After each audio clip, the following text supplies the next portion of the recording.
ان میں سے اللہ سبحانہ کے نزدیک کون سا مہینہ حرمت والا نہیں ہے؟ حرمت والا یعنی وہ مہینہ جس میں جنگ اور قتال منع ہے۔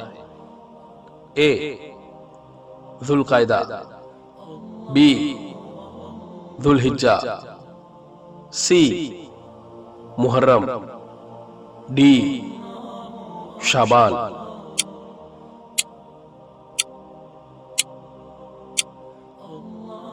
اور اس سوال کا صحیح جواب ہے ڈی شعبان۔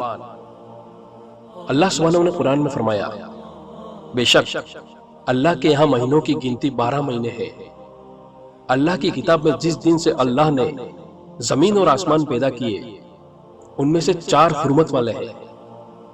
یہی سیدھا دین ہے، اسی لیے ان مہینوں میں اپنے اوپر ظلم نہ کرو، یعنی گناہ کے کام نہ کرو۔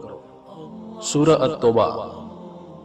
رسول اللہ صلی اللہ علیہ وسلم نے فرمایا، سال 12 مہینے کا ہوتا ہے، ان میں 4 حرمت کے مہینے ہیں، 3 تو ایک کے بعد ایک ہیں، ذوالقعدہ، ذوالحجہ اور محرم، اور ایک رجب ہے جو جمادی الاخر اور شعبان کے درمیان ہوتا ہے۔ صحیح بخاری۔